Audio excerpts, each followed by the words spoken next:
Hello, welcome to Learn, Do, Become Radio. I'm April Perry. Here at Learn, Do, Become, we help people who are overwhelmed by the details of life to create simple systems so they can do what matters most. Today we're talking about dealing with broken things. Do you ever feel frustrated when you have a whole plan in place or things are going smoothly and then something breaks or gets ruined? So we're going to talk about that. Now, I have a post that I saved from our Step Mastery Facebook group, and it's a picture of this really nice frame that holds jewelry, and it's down, off the wall, kind of leaned against the wall. and the post said, "Do you see that? Earlier this morning, it was hanging on the wall. This is the sort of thing I'll need to learn how to deal with. It's not like I had my day perfectly blocked out, but this was not in the plan. I have teenage cats and teenage boys. Something is always getting broken or someone always needs something. It was a cat that brought down the jewelry thing, by the way, not a boy." And then she said, "I saw there was a podcast about obstacles. I'll go look for it. Maybe this is the sort of thing it talks about." Now, I have spoken about obstacles in the past, and you can definitely go check out that podcast as well. I can link it here on the show notes page. But I want to just address this. If you have something broken right now, what can you do? So I put together just a few ideas that hopefully can be helpful if you're dealing with that right now, or if you find yourself in that situation in the past. First of all, I want you to know you're definitely not alone. I mean, all of us, Eric and I obviously included, we have our share of broken things.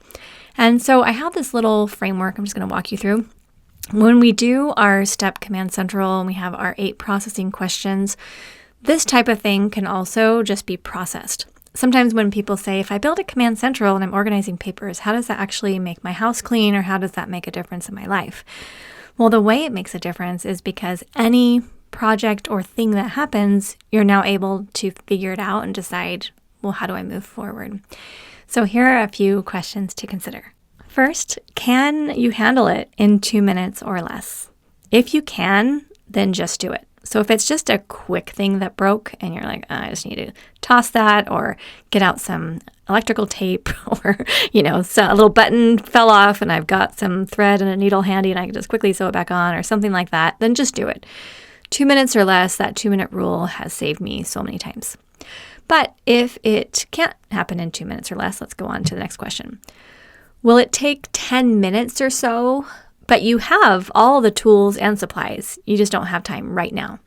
Well, then that's the kind of thing that goes on your next actions list. So you could say, okay, I've got a little home list. I'll just write down, hey, repair this item. And that's a great little next action place to put it. Now, take it to the next level. Is it a major thing that will take multiple steps?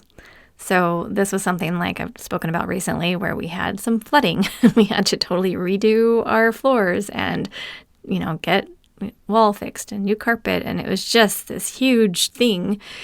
Well, then that needs to go on your current projects list if it's urgent, or on a next in line list if it can wait. Some things can wait a while, some things can't. But if it does go on your current projects list, you need to take something off your current projects list so you don't just keep adding to your list of things that you expect of yourself. And then at that point, so we've done the 2 minutes, the 10 minutes or so, or the, project list. Then if there are related items like this, jewelry frame that have fallen down, you want to keep it in an out of the way place where it can sit until you can get to it. That's one of the reasons why I love this list system so much, is because once it's written on the next actions list, it doesn't need to sit right on your bed or your kitchen counter until you get to it. You could put it away in a closet. You can put the item out in the garage or anywhere. It's not out of sight, out of mind when you have it on a list. So that's where it's helpful. Even as Eric and I were doing all the stuff down the basement, there were a bunch of, blankets and boxes and things that had been damaged. So we just kind of quickly picked them up, figured out what was salvageable, what wasn't, moved those things to an out of the way place so they can be handled as a separate project. One other thing I'm just going to add is when we talk about things that go on the next actions list, sometimes we bloat our next actions list because, 50 things broke this week. So do I put 50 things on my next actions list? I mean, I'm exaggerating a little bit, but you know what I mean. So we end up with these super long next actions lists. What I did at the very beginning when I started using this system, and I was reading the book Getting Things Done by David Allen. I was trying to figure out these context-based lists, is I realized I needed a next actions list for that week. And then I needed like another layer of a next actions list. I called it immediate next actions and important next actions. So that's how I did it back then. What was great about the important next actions is when things would come up like, oh yeah, I need to rehang the curtains, or oh, I need to fix this little, stain that my daughter got on her shirt.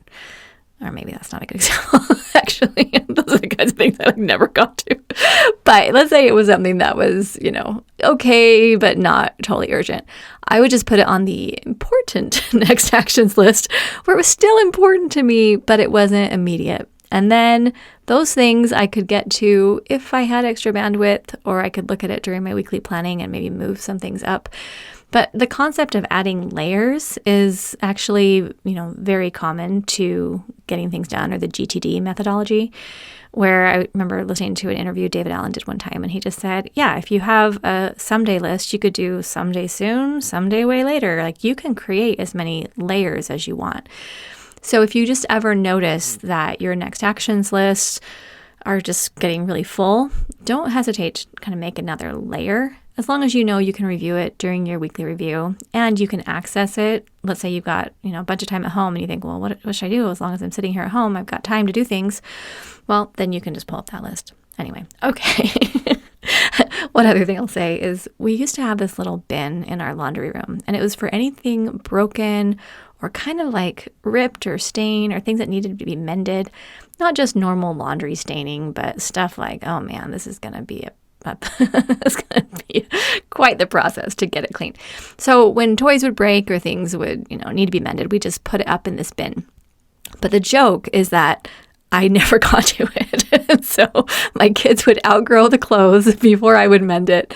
And they didn't even want to play with toys anymore by the time I got around to fixing it. I mean, it was something like that. The best part, though, is that our oldest, she's, I think she's maybe 12 or 13, and she learned how to mend and how to sew. And she started taking things out of the box and fixing it for me and repairing things. And I thought it was great. She just said, Mom, I know you're never going to get to it.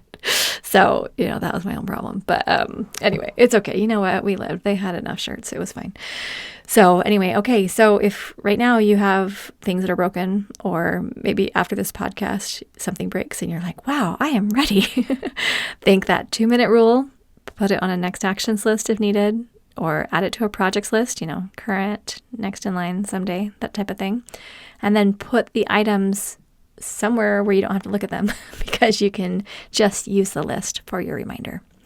Okay, sending lots of love. If you do not yet have a full step Command Central, I want you to build one because it's going to change your life. You can go to learndobecome.com/step program and find out more. Okay, thanks for being with us. Have an amazing day, and we'll see you soon here at learndobecome.com.